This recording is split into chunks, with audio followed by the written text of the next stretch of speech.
Bismillah Rahman Rahim. Assalamu alaikum. Dear colleagues in PGs, we are discussing abdominal tuberculosis. Today is the third lecture of the series. In the first lecture, we discussed the historical background of abdominal tuberculosis.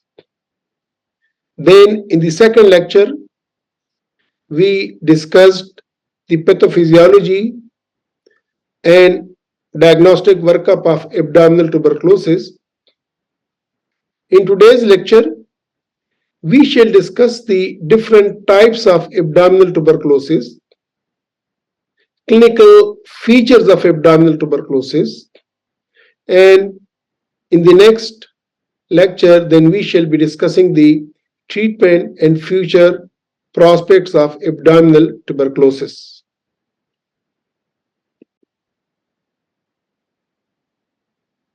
So as I said, today we are going to discuss the types of abdominal tuberculosis or the clinical manifestations of abdominal tuberculosis. The abdominal tuberculosis is of four main types. The tubercular lymphadenopathy, the peritoneal tuberculosis, gastrointestinal tuberculosis, and visceral tuberculosis. So clinically, patients with abdominal tuberculosis may present in these four ways: either one or two or even combination. But for understanding, we can subdivide the abdominal tuberculosis features into tubercular lymphadenopathy or peritoneal tuberculosis or gastrointestinal tuberculosis or visceral tuberculosis. Then further, these presentations or these features are divided according to the area of involvement. So first we take the tubercular lymphadenopathy. Few words about tubercular lymphadenopathy. The abdominal lymphadenopathy is the most common manifestation of the abdominal TB. So if we see the abdominal TB patients, most of them present with tuberculous lymphadenopathy or the abdominal lymphadenopathy. It usually follows the drainage of the affected organs, though it can affect any lymph node in the abdomen.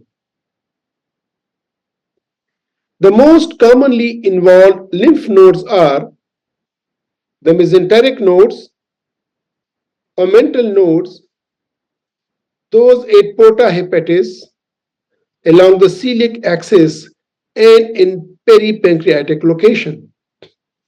So abdominal lymphadenopathy is the most common manifestation of abdominal TB, and the most commonly involved lymph nodes are mesenteric nodes, omental nodes, nodes at porta hepatis, along the celiac axis, and in the peripancreatic location.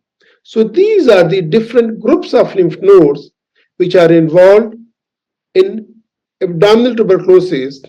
And once again, abdominal tubercular lymphadenopathy is the most common manifestation of abdominal TB. The discussion on tubercular lymphadenopathy continues.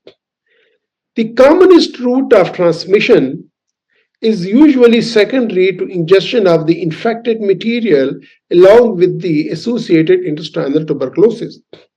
So what we see clinically, that there is intestinal tuberculosis as well as that area lymph nodes are involved.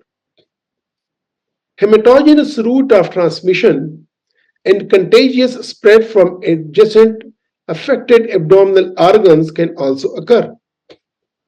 When we discussed the spread of abdominal tuberculosis, we discussed ingestion of infected milk or food or ingestion of infected sputum. Then it was the hematogenous spread.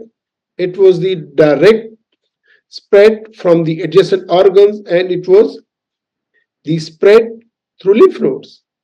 So the contagious spread may happen here in tubercular lymphadenopathy as well.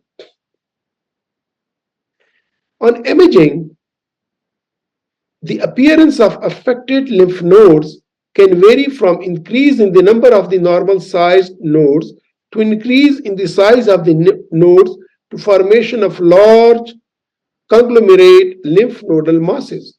So, the lymph nodes may be increased in number, or number may remain the same but their size may increase, or it can be just the lymph nodes which are enlarged as well as they are merged, as well as they make a big mass. So any possibility, any sort of presentation may be there. The most common presentation, however, is the presence of multiple mildly enlarged nodes in clusters, which are circular or ovoid.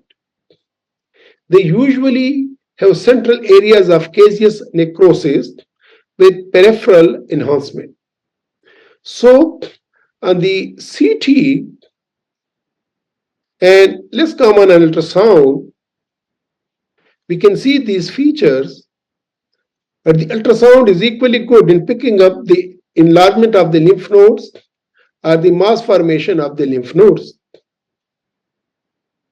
And the most common presentation is multiple enlarged lymph nodes which are mildly enlarged in clusters, and these clusters are either circular or ovoid in shape.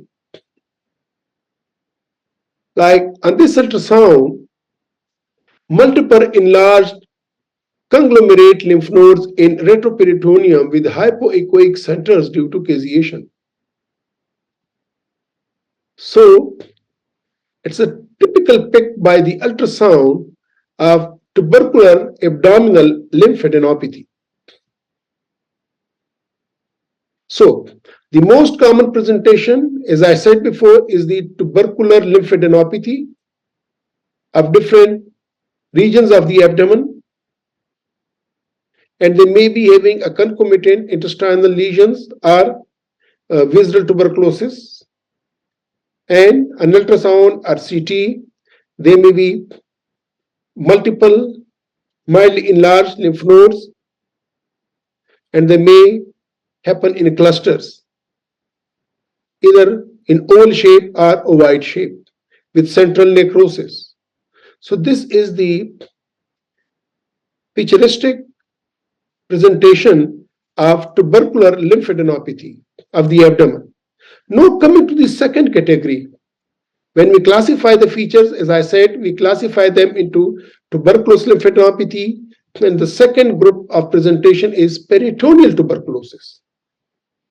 So what about the peritoneal tuberculosis? Traditionally, the peritoneal tuberculosis is divided into three types. These are the wet ascitic type, when there is ascites, the fixed fibrotic type, and the dry plastic type. So the peritoneal tuberculosis can be either wet ascitic type, there may be ascites, or fixed fibrotic type, or dry plastic type. However, this classification is usually not adequate, and a combination of features are usually noted. But for the description purpose, we classify peritoneal tuberculosis into wet ascitic type, fixed fibrotic type, and dry plastic type. Now, I shall discuss each type in some detail. The wet ascitic type, the peritoneal TB, which is wet ascitic type, is more common and is associated with large amounts of free or loculated fluid in the abdomen, the ascites. And in the diagnosis lecture, I discussed with you the typical features or the features suggestive of being tuberculosis in origin. What are those features? The proteins, the cells level, the ADA levels, the sugar levels, and all those I discussed already. You can see that in detail. You can by seeing my second lecture on the series. So the wet ascitic type is more common and is associated with large amounts of free or loculated fluid in abdomen. The ascites is usually of high density due to increased protein content of the inflammatory exudate. Associated peritoneal enhancement is usually present on ultrasound or CT. Coming to the second type, that is the fixed fibrotic type, is relatively less common as compared to the wet ascitic type. The fixed fibrotic type is relatively less common and is characterized by involvement of omentum and mesentery. Here the omentum and mesentery is involved. It is characterized by presence of matted bowel loops on imaging. When you do the ultrasound or CT, the bowel loops, they are matted and they make moss-like appearance. Loculated ascites can be occasionally present. So it may be a combo of both the ascitic and the fixed fibrotic type. Coming to the third type of the peritoneal TB, which is the diaplastic type, it is characterized by fibrous peritoneal reaction, peritoneal nodules in the presence of adhesions, which is the least common, and it can present as peritoneal nodules and presence of adhesions.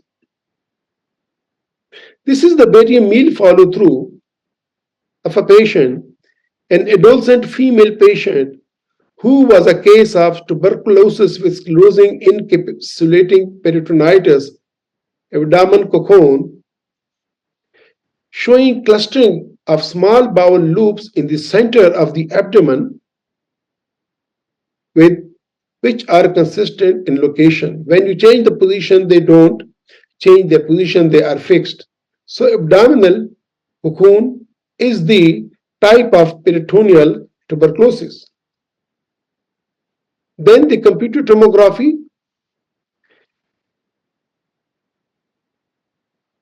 the axial images of the same patient, this one,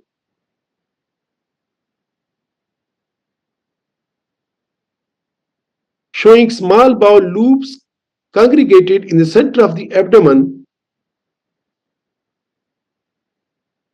encased by a soft tissue density membrane,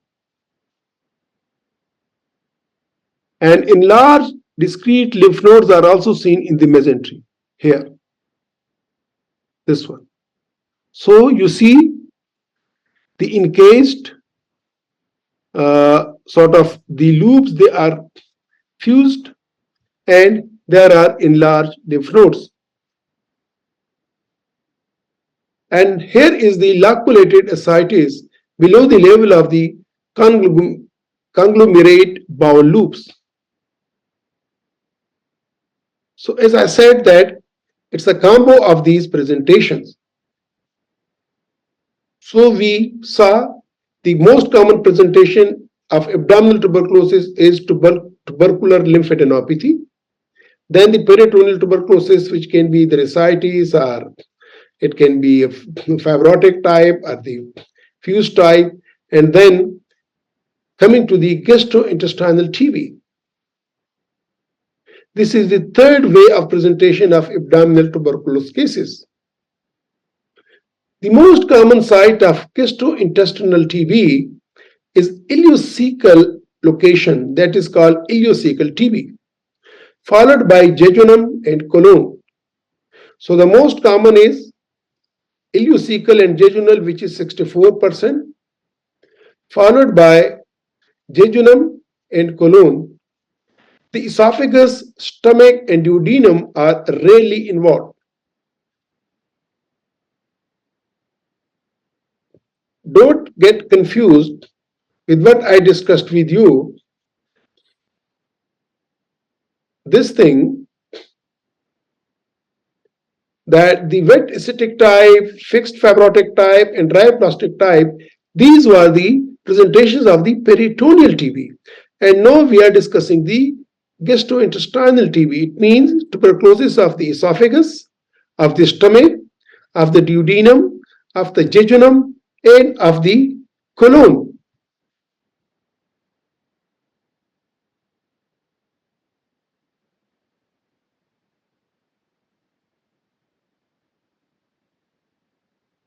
So, for the purpose of description, though the esophageal TB is very rare, 0.2 to 1%, the gastric TB maximum 2%, duodenal TB 2 to 2.5%, mostly this is jejunal and ileocecal and colorectal. And my more elaborative discussion will be on the jejunal ileocecal, but for the completion of the subject, I will briefly touch upon these organs as well. And to make you understand, I'll start from the esophagus, that we will discuss briefly the gastric TB, then the duodenal TB, and then the jejunal and ileal TB. So we will proceed in the discussion regional wise. First, taking the esophageal TB. The esophageal involvement is extremely rare, and it is found in immunocompetent patients and account for only 0.2 to 1% of gastrointestinal TB. So out of all GI TB, maximum 1% they are esophageal TB. But it is more commonly seen in AIDS patients. Yes, if a patient has got AIDS, then esophageal TB is the more common than that, especially when they ingest the sputum. The first contact is that of esophagus, and that gets infected. The symptoms of esophageal TB are usually retrosternal pain, dysphagia, and odynophagia. In esophagus, TB usually occurs in the middle third and manifests as ulcerative lesion or a tumor-like lesion. And it is suspected that probably this is the CA esophagus, and when biopsy is taken and sent for histopathology, it may come up as typical caseation necrosis, granulomas with caseation necrosis, and a TB diagnosis. The esophageal involvement is usually secondary to a contagious tubercular mediastinal nodes involvement, that is the extrinsic TB. Also, hematogenous spread from a small endobronchial lesion can occur. And primary involvement of the esophagus, that is intrinsic TB, is extremely rare and can be attributed to ingestion of the infected sputum, especially in HIV positive patients. On barium studies, extrinsic TB is seen as narrowing or displacement of the esophagus, especially at the level of the carina. In late stages, the patients may present with formation of ulcers, strictures, and fistulae. In fibrotic mediastinal disease, traction diverticuli can occur in the adjoining esophagus. This is the very small image of esophageal TB, an old treated case of pulmonary tuberculosis showing traction diverticulum in the right lateral wall of upper thoracic esophagus. There is also a long segment smooth stricture in the distal thoracic esophagus and with pulsation diverticulum in the right lateral wall of distal thoracic esophagus.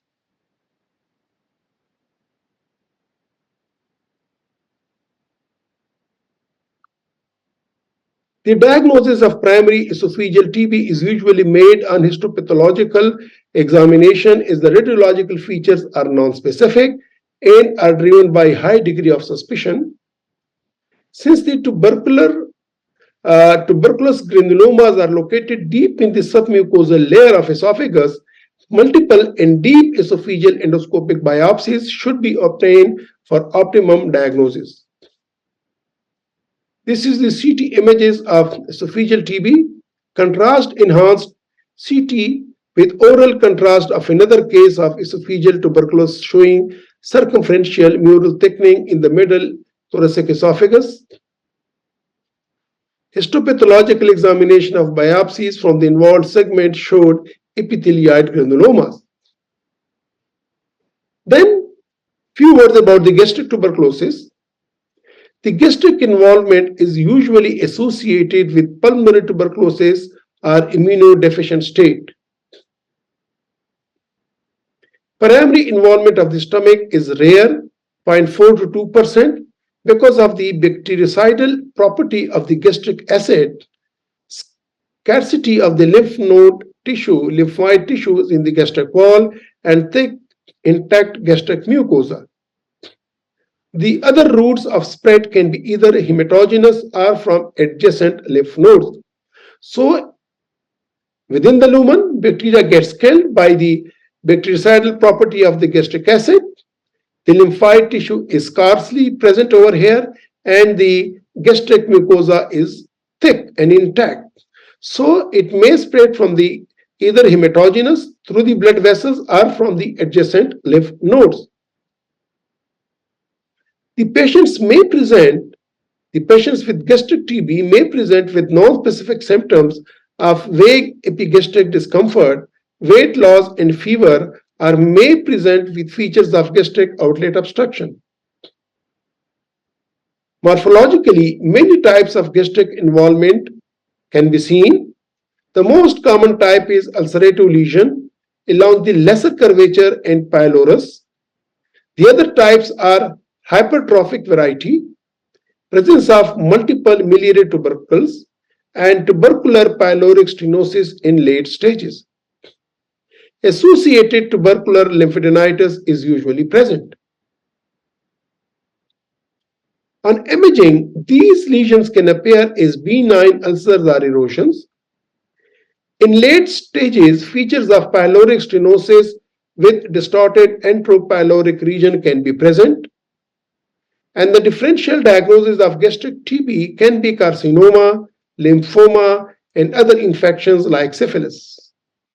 This is the endoscopic images, gastric tuberculosis with gastric outlet obstruction, and this was dilated with the balloon, so before and after balloon dilatation. Now the third part, that is the duodenum. What about duodenal TB? Duodenal involvement is seen in 2 to 2.5% of all gastrointestinal TB cases. As in stomach, primary involvement is rare. The most common site of primary involvement is the third part of the duodenum. It can be intrinsic, extrinsic, or both. Extrinsic form, which is more common, is usually secondary to the lymphadenopathy in the C loop of the duodenum. The intrinsic form can be ulcerative, hypertrophic, or ulcerohypertrophic. So all the three types are present. It is usually complicated by formation of strictures or fistulae. These patients usually present late with features of obstruction, where strictures are identified on imaging or an extrinsic impression by lymphadenopathy is noted on endoscopy. Barium studies demonstrate presence of narrowing either intrinsic or extrinsic. Band-like narrowing of third part of duodenum may mimic superior mesenteric artery syndrome. A persistent narrow stream of barium in the bowel suggestive of the string sign may be seen. This is the barium meal follow-through image of the duodenal TB, and it's a long segment circumferential narrowing in first and second part of the duodenum.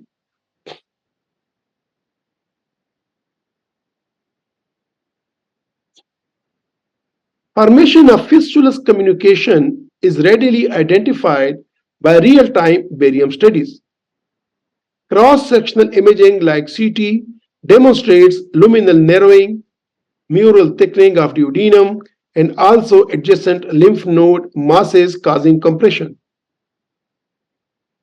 Like here, in this duodenal TB patient, the CT images, same patient which I show initially, it showed the smooth structure mural thickening involving the duodenum, D1 and D2. Biopsy showed granulomatous inflammation consistent with tuberculosis, and few enlarged subcentimetric lymph nodes are also seen in the mesentery.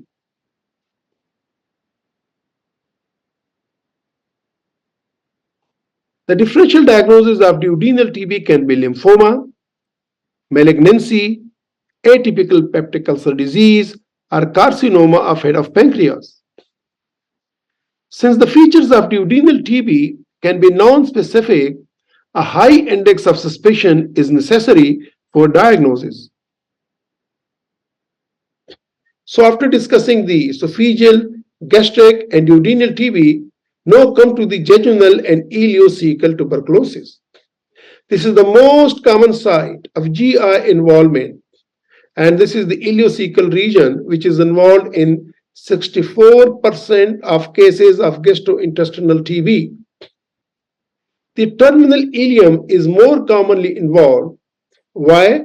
Because of the various contributing factors, and these are stasis, presence of abundant lymphoid tissue here, increased rate of absorption at this site, and closer contact of the bacilli with the mucosa. So all these factors, these contribute for this region to get involved in tuberculosis infection. Stasis, presence of abundant lymphoid tissue, increased rate of absorption at this site, and closer contact of the bacilli with the mucosa. Concomitant jejunal involvement may be seen in the form of single or multiple short or long segment structures.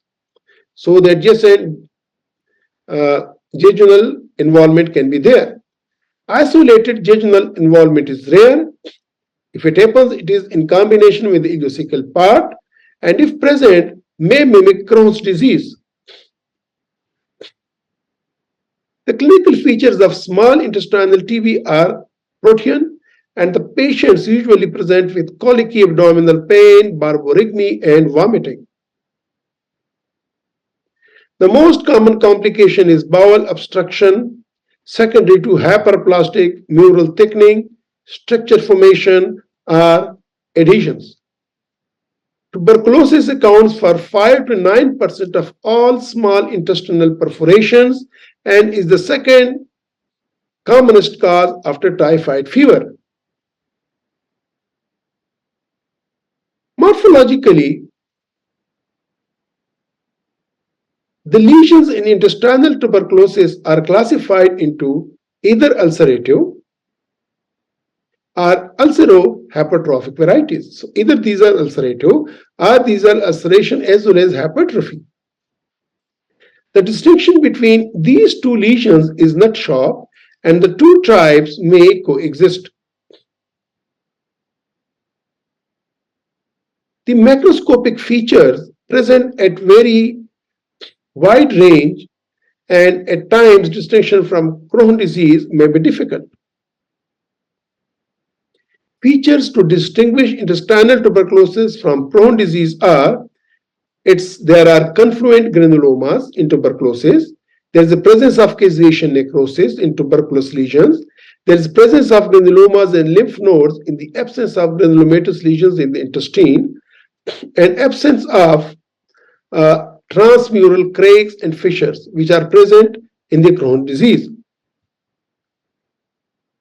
Caseation necrosis remains a very important criteria for the histological diagnosis of intestinal tuberculosis. So at times it may be difficult whether the patient is having Crohn's disease or tuberculosis, and these are the features which will suggest whether the patient is having tuberculosis or Crohn's disease. The terminal ileum and ileocecal junction and the cecum are concomitantly involved in the majority of cases. Like in this case, it is the ulcerative form of ileocecal tuberculosis. Multiple ulceration on ileocecal valve, cecum, and ascending colon with nodularity in intervening area and some mucosal bridges.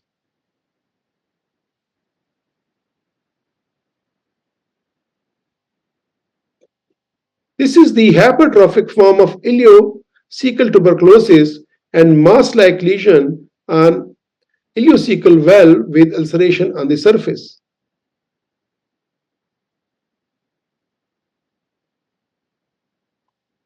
This is the ileocecal tuberculosis, contracted cecum, narrowed and deformed ileocecal valve, and multiple ulceration on ileocecal valve, cecum, and ascending colon.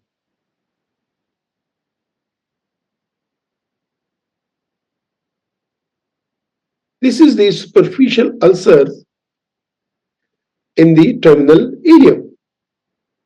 And here is the gaping ileocecal valve with multiple ulcers on ileocecal valve, cecum, and ascending colon. And here is the terminal ileal structure.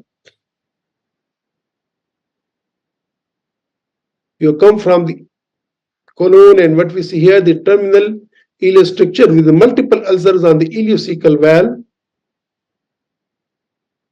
and contracted cecum. So all are these different presentations of ileocecal tuberculosis. Plain X-ray abdomen may show enteroliths, features of obstruction like dilated bowel loops with multiple air fluid levels or presence of air under diaphragm in case of perforation. In addition, there may be calcified lymph nodes, calcified granulomas, and hepatosplenomegaly. This I already shown to you in the diagnosis section. Plain abdominal radiographs. This is the supine, this is the erect position, there are dilated small bowel loops, and there is the air fluid levels. Barium studies. These show accelerated intestinal transit. In case of jejunal and ileocecal TB, the barium studies show accelerated intestinal transit, hypersegmentation of the barium column, which is called chicken intestine, then precipitation, flocculation, and dilution of the barium, stiffened and thickened folds, luminal stenosis with smooth but stiff contours, which is called hourglass stenosis, multiple structures with segmental dilatation of the bowel loops, and fixity and matting of the bowel loops. So many presentations on barium studies can suggest jejunal and ileocecal tuberculosis. Barium studies signs, there are different signs radiologically, and when you get the report, different signs may be mentioned, like Fleshner or inverted umbrella sign, gooseneck deformity, purse string stenosis, Stirling sign or string sign. At times these are mentioned in the reports. So in the next minute or so, I'll try to define these terminology or these sign. The Fleshner or inverted umbrella sign, there is thickening of the lips of the ileocecal valve and or widening gaping of the valve with narrowing of the terminal ileum. And this is seen on the barium studies. In the gooseneck deformity, there is a loss of normal ileocecal angle and dilated terminal ileum. The terminal ileum is dilated and the ileocecal normal angle is lost, and it appears suspended from a retracted fibrosed cecum. So it's a gooseneck deformity. Then in the purse string stenosis, it's a localized stenosis opposite the ileocecal valve with a rounded off smooth cecum and a dilated terminal ileum. Stirling sign is a manifestation of acute inflammation superimposed on a chronically involved segment and is characterized by lack of barium retention in the inflamed segment of the ileum, cecum, and variable length of the ascending colon, with a normal configured column of barium on either side. And it appears as a narrowing of the terminal ileum with rapid emptying into a shortened, rigid, or obliterated cecum. The string sign is present, persistent narrow stream of barium indicating stenosis. Both Sterlin and string signs can also be seen in Crohn's disease and hence are not specific for tuberculosis. The other three signs, they may be considered as specific for tuberculosis, but the Sterlin and the string may be seen in the Crohn's disease as well. This is the barium meal follow-through images of the jejunal and ileocecal tuberculosis patient, a young patient who has a known case of peritoneal tuberculosis, and it shows matting of small bowel loops. And there's luminal narrowing with ulceration involving the terminal ileum and ileocecal junction with contracted cecum characteristic of ileocecal tuberculosis. What are the CT findings in jejunal and ileocecal TB? The CT findings may show circumferential wall thickening up to 3 cm in the cecum and terminal ileum with associated mesenteric lymphadenopathy, typically asymmetric thickening of the ileocecal valve and medial wall of the cecum, exophatic and engulfing the terminal ileum is seen. The associated lymphadenopathy is usually massive, and central areas of low attenuations are indicative of caseous necrosis. Multiple small segment concentric strictures involving the jejunum and ileum can be seen.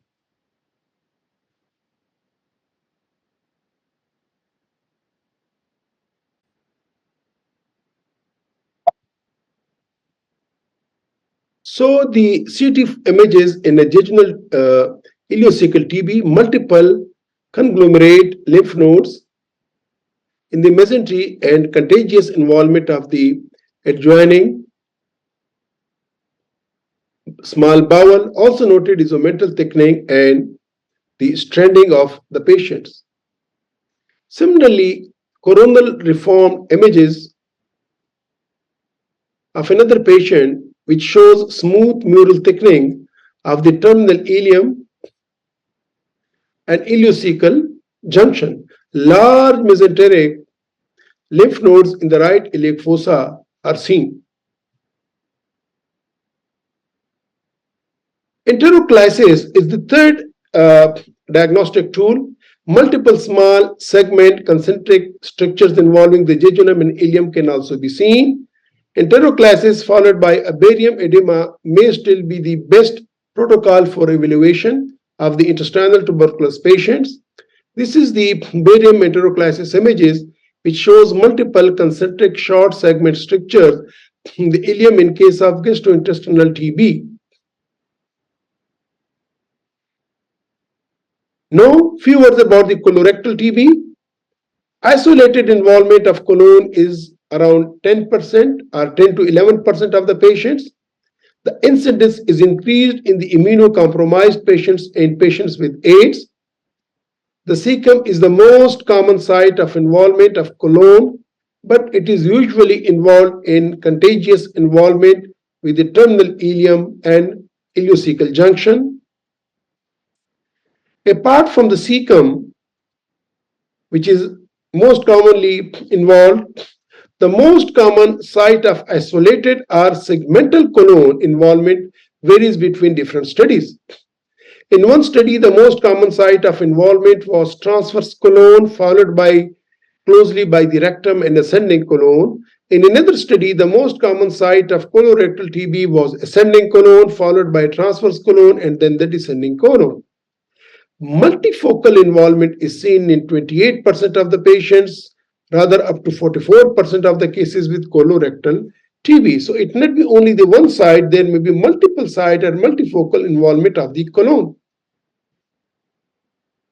The most common clinical features of colorectal tuberculosis are abdominal pain, followed by loss of weight and appetite and altered bowel habits.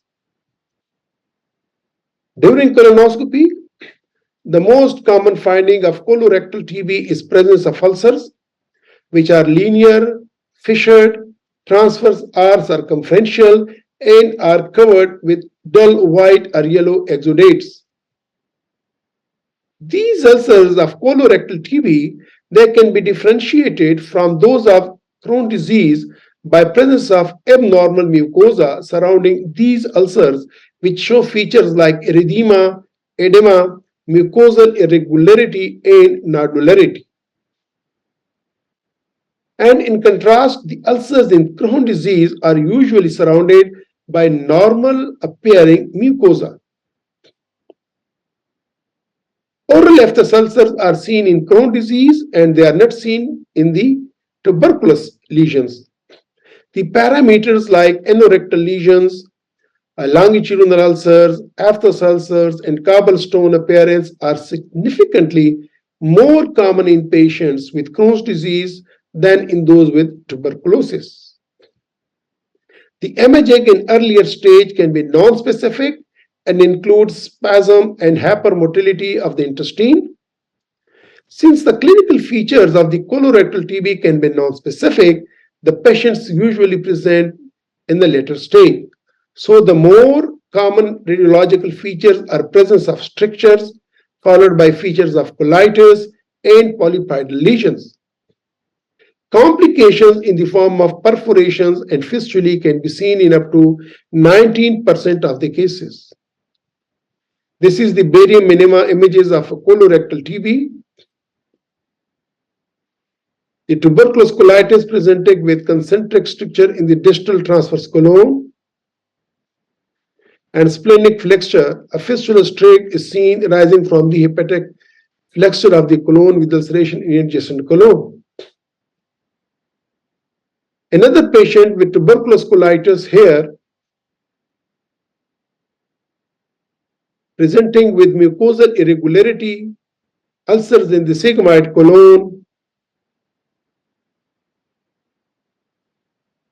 complicated by fistula formation in the distal sigmoid colon.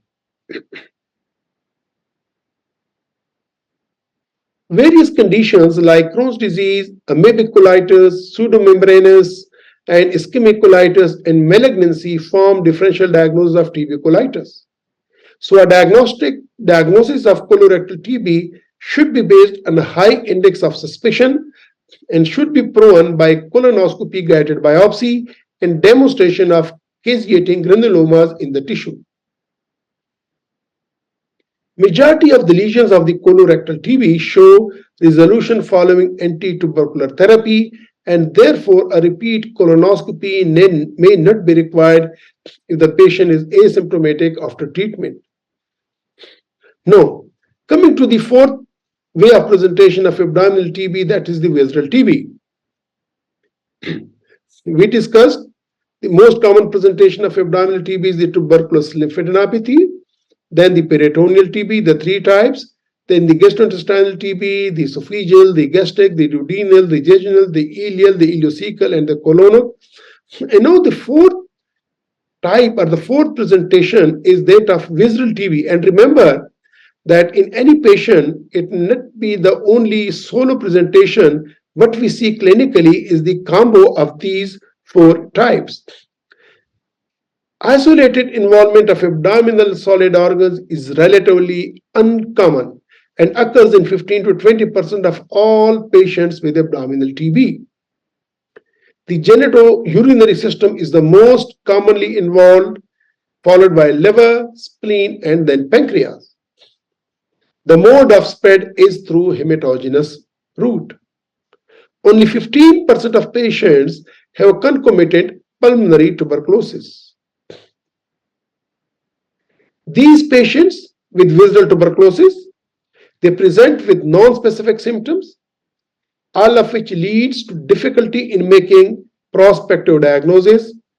Cross-sectional imaging with ultrasound, multi-detector CT, and MRI plays an important role in the diagnosis and post-treatment follow-up of tuberculosis. This is a CT scan of a young female, a case of tuberculosis showing few small ill-defined hypodense lesions on the liver and multiple small hypodense lesions studied in the parenchyma of the spleen.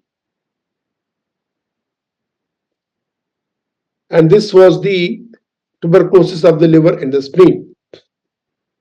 So I stop here. We discussed the 4 types of abdominal TB.